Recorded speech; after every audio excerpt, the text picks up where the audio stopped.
ভারত আমার ভারতবর্ষ, স্বদেশ আমার স্বপ্ন গো। তোমাতে আমরা লোভিয়া জন্ম, ধন্য হয়েছি ধন্য গো। নমস্কার।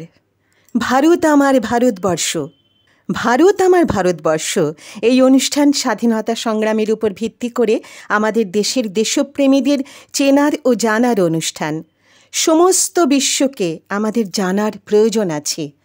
তারও আগে প্রয়োজন আছে আমাদের দেশের স্বাধীনতা সংগ্রামী ও দেশপ্রেমীদের চেনার ও জানার, যাদের আত্মবলিদানে আজ আমরা স্বাধীন। ভারত আমার ভারতবর্ষ অনুষ্ঠানটি স্বাধীনতা সংগ্রামীদের স্মরণ ও বরণ করার অনুষ্ঠান। প্রতি রবিবার YouTube touch audio and video production চ্যানেলে এই অনুষ্ঠান আপনারা দেখতে পাবেন। প্রতি রবিবার একটি করে পর্ব থাকবে স্বাধীনতা সংগ্রামীদের সংক্ষিপ্ত জীবনীর উপর, আমাদের দেশের ইতিহাস ও দেশপ্রেমীদের জীবনী জানতে। সমস্ত ভারতবাসীর কাছে আবেদন রাখছি চ্যানেলটিকে সাবস্ক্রাইব করার জন্য।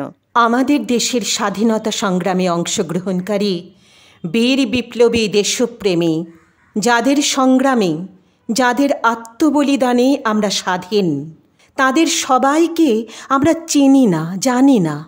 সেই কারণে এখন থেকে এই অনুষ্ঠানে পরিচিত বিপ্লবীদের সাথে সাথে অপরিচিত, অর্থাৎ সেই অর্থে যাদের একেবারেই পরিচিতি নেই, সেই সমস্ত বীর সন্তানদেরও কথা বলবো।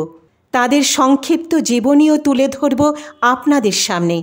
সেই মতো এক অকথিত ভাষা ধ্বনিল তোমার মাঝে, আছে আছে আছে এ মহামন্ত্র প্রতি নিঃশ্বাসে বাজে।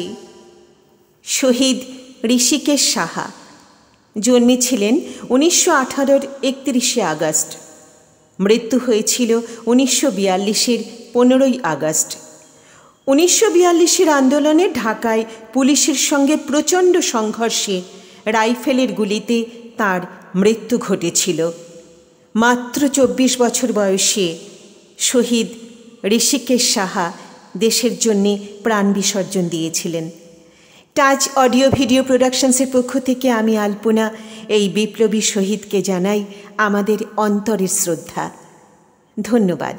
ভারত আমার ভারতবর্ষ অনুষ্ঠানের পরবর্তী পর্ব আবার আপনাদের সামনে নিয়ে আসব আগামী রবিবার। চ্যানেলটিকে সাবস্ক্রাইব করার জন্য অনুরোধ জানিয়ে অনুষ্ঠান এখানেই শেষ করছি। ধন্যবাদ। ভারত আমার ভারতবর্ষ, স্বদেশ আমার স্বপ্ন গো। তোমাতে আমরা লোভিয়া জন্ম, ধন্য হয়েছি ধন্য গো।